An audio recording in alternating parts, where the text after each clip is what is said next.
guys, what's going on? Jay the Reporter coming at you once again. And this time, I know I haven't really done a ton of videos, but I got a lot going on the personal tip, so I'm gonna do them as time frees up. And speaking of time, too much of it has passed without something being addressed.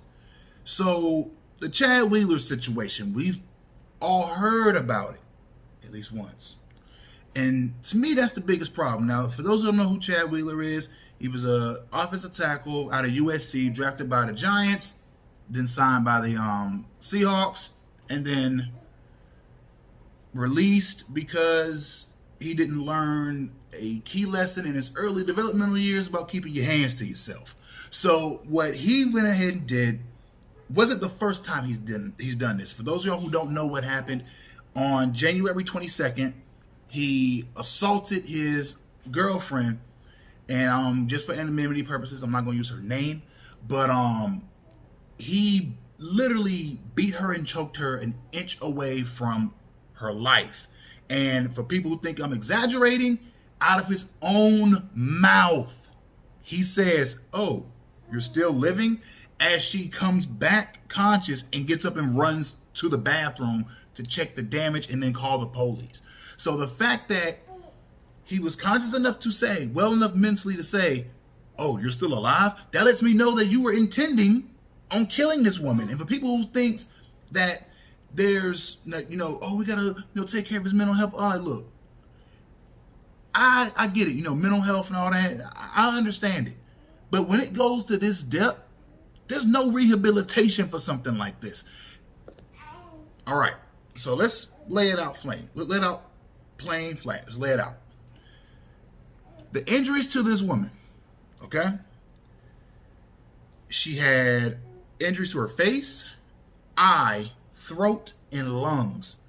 Now, in order to injure lungs, okay, there's two ways you can do that. By either bluntly punching into the rib cage, breaking it and having that puncture, or cutting off the airway so much to the point where once the lungs contract, they can't expand because no air is coming down. So there's your differences, people. That's how you get those level of injuries. Now, like I said, this wasn't the first time he's done something like this. December 2015, while he was still at USC, he trapped a 20-year-old woman and her son in an apartment, and then went on to just start punching walls, breaking windows, and then from there, instead of being arrested like he should have been, was taken to a mental health institute where he went and got treatment. Per what happened here on January 22nd of 2021, that did awesome. Now, the most disappointing part of all of this is the level of coverage that this got. And the reason for the fact I even made the video, because I can remember when Ray Rice got in his incident, all I saw on ESPN and Fox Sports and wherever else I was pulling my sports media from, Ray Rice. Then you get to DeMarcus Lawrence, not DeMarcus Lawrence, that's the cowboy who did it. I'll probably just point right here and put his name up. But I remember that being a big thing. Hardy, there we go. Hardy, when he had his incident going on when he was with the Panthers, that's who I was thinking about, but he's now a Cowboy. That's what I was thinking about. When he did his, had his run in, all I heard about was that. And it was a constant cycle. And to have this pop up and the sports media not treat this the same way they did with Dez Bryant, Ezekiel Elliott, of course, the other gentleman that I just mentioned, lets me know that it's not the cause that they're backing, but yet the person they're protecting. And if for people who've been watching this channel so far know, I don't race bait. That's something I don't do. I look at the situation, I give you the facts, I give you the substance. And this one, I can't ignore it.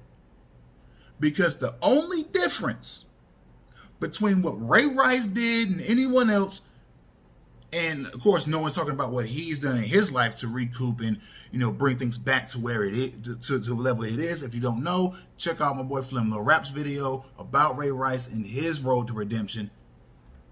And then this total POS is that Ray Rice wasn't trying to kill. Was not trying to kill someone.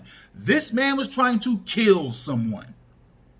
So the fact that that happened, and then the lack of coverage out of ESPN, out of Fox Sports, and I barely even heard about it off of the apps that I have, like CBS Sports and Bleacher Report. I barely heard anything from there, and they have video platforms. So I haven't heard anything from any of these major sports outlets. But the second a black athlete does something like this, now there's a problem.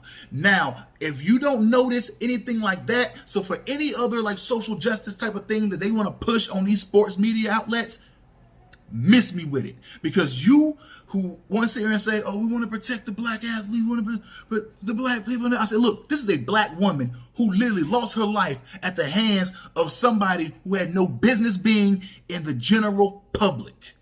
Showed already in 2015 the level he was willing to go, and yet he is still protected by the media because of a lack of coverage.